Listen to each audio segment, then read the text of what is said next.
देवताओं के देवता जगत के पति शंकर भगवान प्रभास क्षेत्र में स्थित ब्रह्मा जी की प्रिया जो सावित्री देवी हैं, उनका चरित्र आप मुझसे कहिए।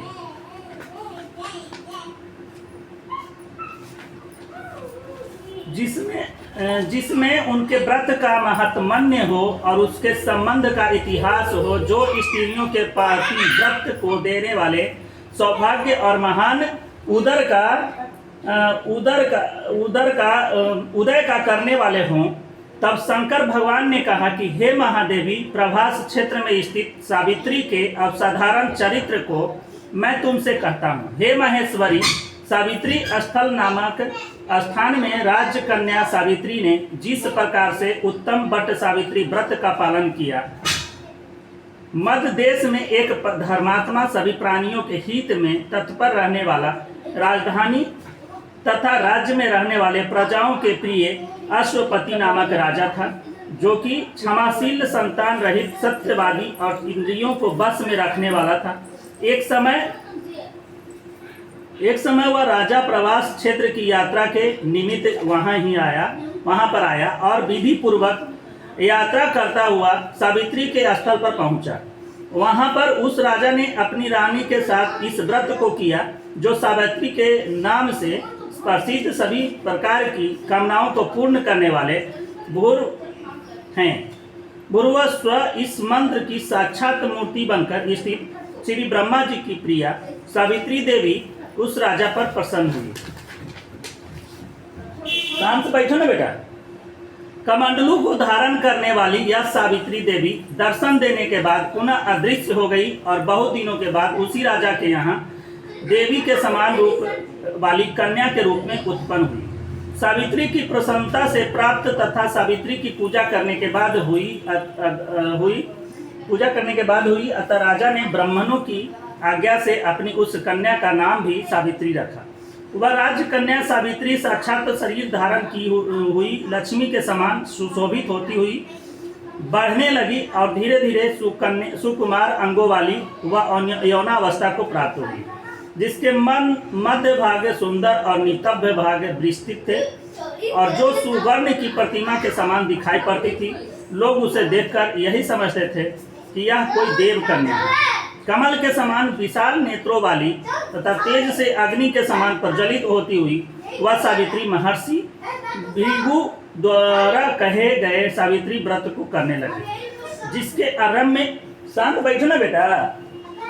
सुंदर वर्ण वाली उसे उपवास करके सिर से स्नान की हुई सावित्री ने देवता की प्रतिमा के पास जाकर के अग्नि में हवन करके ब्राह्मणों से स्वस्तिवाचन कराया और उस ब्राह्मणों से अवशिष्ट पुष्पांजलि ग्रहण करके सखियों से घिरी हुई लक्ष्मी देवी के समान सुंदर रूप से सुशोभित हुई और बड़ा हो रोहा वह राजकन्या समीप में जाकर के पिता के चरणों में प्रणाम कर प्रथम प्राप्त पुष्पांजलि को निवेदित कर हाथ जोड़ करके राजा के पार्श्व में स्थित हुई।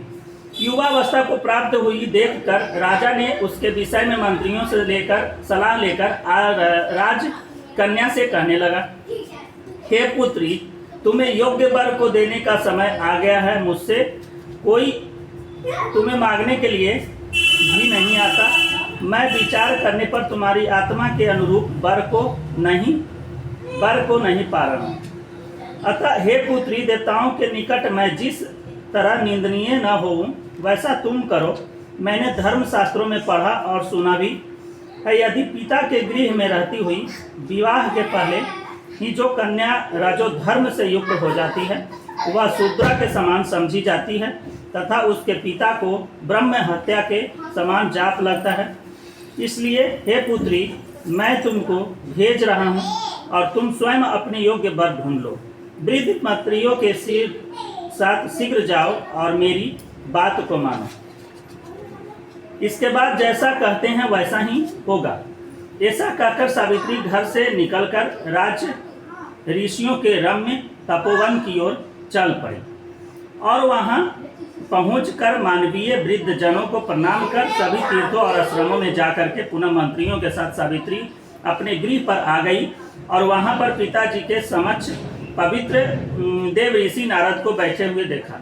आसन पर बैठे हुए नारद जी को प्रणाम कर मुस्कुराती हुई जिस कार्य के लिए वन में गई थी सारी कथाएं उनसे कहने लगे। सावित्री बोली, हे महर्षि देवर्षि नारद जी, शाल्यदेव में धर्मात्मा द्रुमसेन नाम से विख्यात एक क्षत्रिय राजा है जो दैववश अंधे हो गए हैं। उस समय उनको छोटा सा एक बालक और उसकी माँ थी। ऐसे समय में अवसर पाकर उनका पूर्व बैरी रुक्मी नामक एक सामंत राज उनसे छीन लिया। अतः वह आर्य धूमसेन छोटे बच्चे को साथ लिए हुए अपनी स्त्री के साथ जंगल की ओर चल दिए। उनका वह पुत्र वन में ही बड़ा होकर के परम धार्मिक सत्य बोलने वाला अतः अपने अनुरूप पति समझ करके मैंने उसे मन से वरण कर लिया।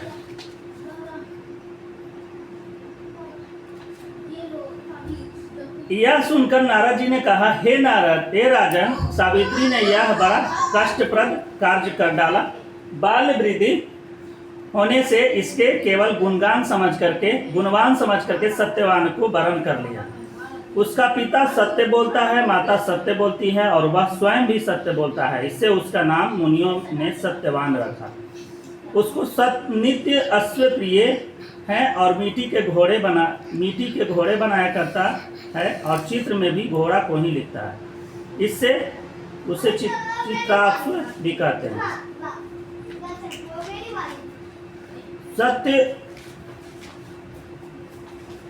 सत्य ज्ञान और गुण में रात देव के शिष्य के समान, ब्रह्मों की रक्षा करने वाला और सत्यवादी औशीनर शिव के समान, यायाति के समान, उदार चंद्रमा के समान देखने में प्रिय लगने वाले रूप में दूसरे अश्विनी कुमार के समान, धूमसेन के समान बलवान है।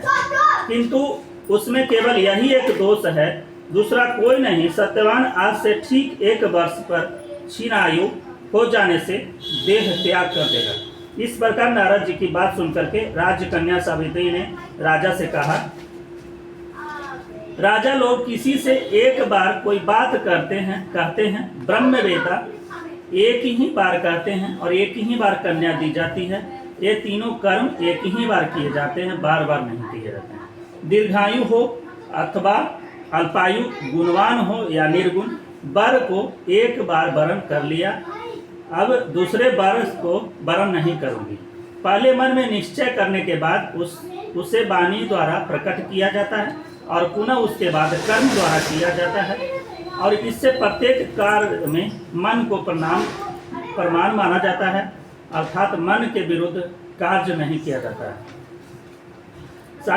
नारद जी ने कहा, हे राजन, यदि आपको भी इष्ट हो तो अपने पुत्र सावित्री का कन्यादान निर्विघ्नता के साथ शीघ्र कर डालिए। ऐसा कहकर नारद जी आकाश मार्ग से स्वर्गलोक चले गए। उसके बाद राजा ने भी शुभ मुहूर्त में समीपवर्ती वेदों के पारगामी ब्राह्मणों के द्वारा पुत्री सावित्री का विवाह संबंधी सभी कार्य संपन्न किया और तनवंगी सावित्री भी मनोभिहर्षित उस पति को पाकर के ऐसे प्रसन्न हुई कि जैसे कोई पुण्यवान पुरुष स्वर्ग को पाकर के प्रसन्न होता है।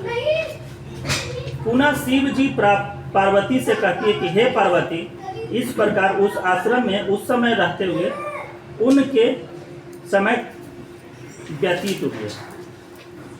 उस समय केवल एक भार्या सावित्री ही एक ऐसी थी जिसके चित्त में रात दिन जो नारद की कही हुई बात थी उसकी याद बनी रहती थी। उसके बाद बहुत दिन बीत जाने पर वह समय आ गया कि जिसमें सत्यवान को मरना था।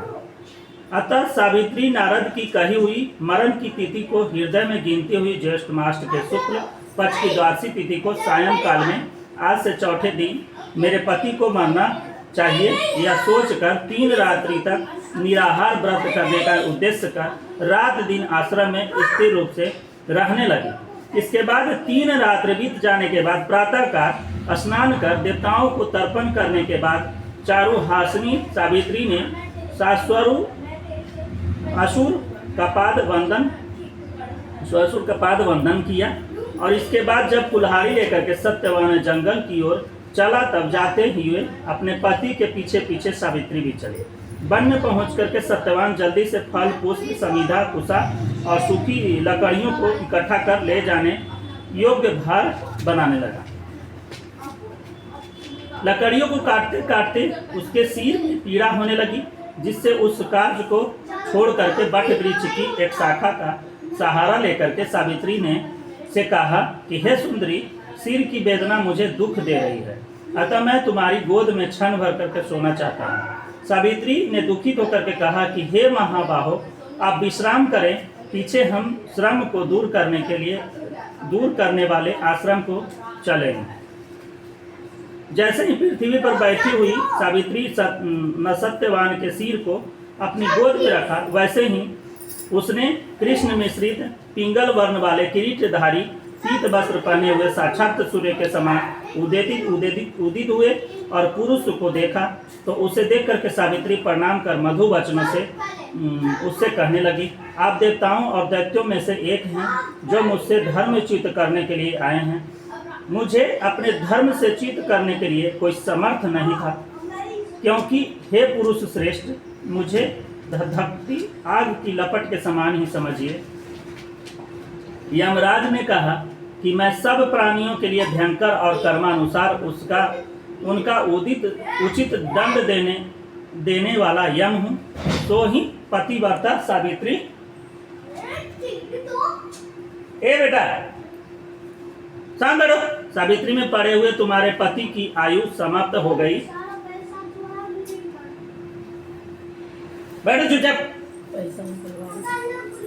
इसे यमदूत पकड़ नहीं ले जा सकते, इसलिए मैं स्वयं आया हूं। बदमाशी नहीं करो बेटा। ऐसा कहकर फांस को लिए हुए यमराज ने सत्यव्रत के शरीर में अंगुष्ठमान शरीर वाले पुरुष को बलपूर्वक निकाल लिया। इसके बाद प्रीतिगण से सेवित यमपुरी के मार्ग की ओर चलना शुरू किया। चलना, खेलो ना तुम लोग जी, बेटा खेलो ना भैया के साथ। वो बड़ा रोहा सावित्री भी उसके पीछे पीछे चली।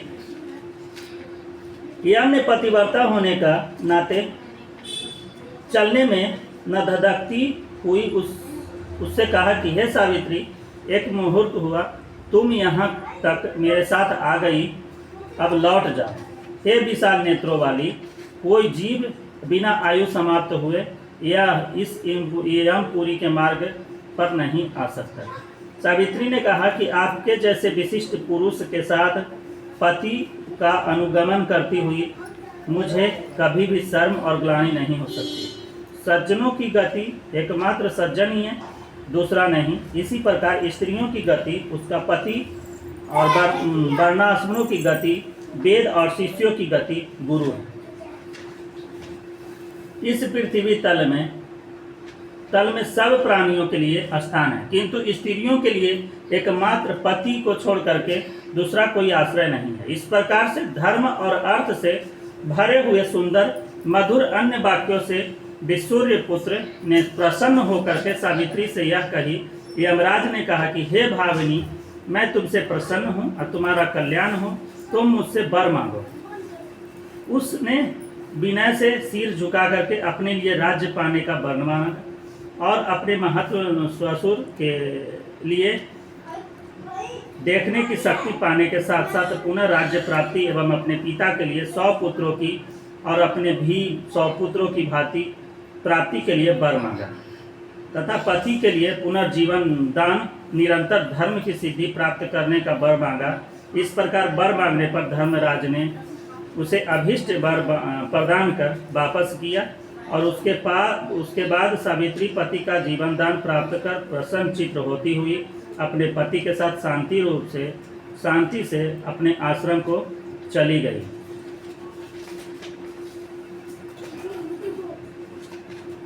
उसी सावित्री ने ज्येष्ठ की पूर्णिमा के दिन इस सावित्री को व्रत किया था, जिसके प्रभाव से राजा को पुनः नेत्र की प्राप्ति हुई और उसके बाद उन्हें निष्कंटक अपने देश और राज्य की प्राप्ति हुई और सावित्री के पिता को 100 पुत्र और सावित्री को भी 100 पुत्र प्राप्त हुए। इस प्रकार सावित्री के व्रत महात्म्य को मैंने तुमसे कह दिया।